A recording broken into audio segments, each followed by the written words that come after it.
abafite sharijeri z'indyogo mujugunye muri nzima hano butike rwose ntabwo ihenda yitwa mobile sirimuka ariko se abasaza b'iki gihe ngo iki none se uragura kigura hano cyose ndakongeza urukundo none se urukundo wongeza abantu ruri hehe ko ndeba rero ngewe nkora ibintu kandi rwose nkakubwiza ukuri bitewe n'ikintu ibintu ncuruza byose nta na kimwe kitari ingirakamaro kirimo urabona ino sahani uri kuyibona iyi sahane rero ntuyibone ubutoya iyi sahane ijyanye n'umunzani uri ku isoko muri iki gihe naje gusanga rero abantu dukwiye kurira muri izi ngizi ariko abasaza be muri iki gihe ubu ngubu se iyi sahani koko muzehe hari umuntu w'umugabo wayiriramo agahaga usibye injuga nyine nawe urimo uratuzanira aha ngaha none se wowe uracyari mu byo guhaga reka nkubwire rero ikintu mutanazi isi imaze kugira abantu miliyari 8 zose kandi buriya wasanga yari gutunga miliyari 5 zonyine 3 zikaba zisa nkaho ari ibisambo byaje kwambura 5 noneho aho kugira ngo tugumye twitane ibisambo nasanze abantu bakuru tugomba kurira muri izi tukareka abana bagakura kugira ngo dukwigwe kuko umunzani uri ku isoko ku isi yose wawumvisha ugeze uri mu isoko ngo umve ibirayeho bigeze none se ubwo urambwira yuko nubwo umunzani uri ku isoko nyine uri hejuru turabyumva ariko si ubwo wowe urareba ukabona ako kantu n'ubundi ni hahandi inzara yazaguhirika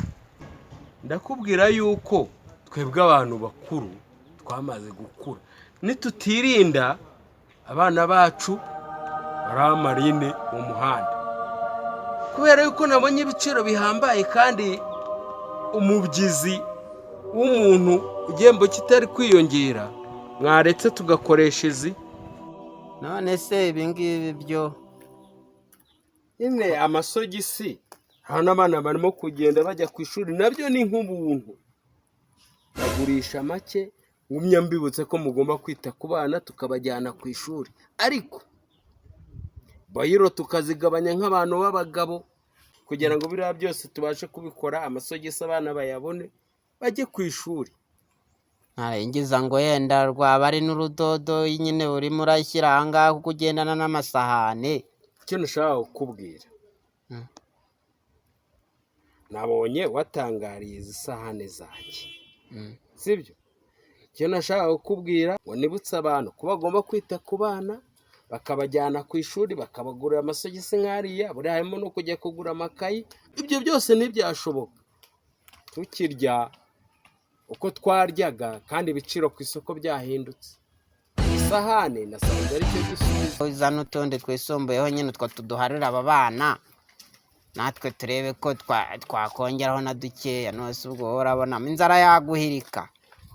y'abagabo mwese mwumvaga ivanjiri ndimo mvuga uyu munsi kuko ibintu birakomeye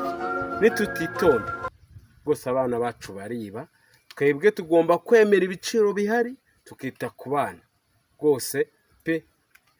ibyo bintu ni ukuri nawe nubitekereza uze kumva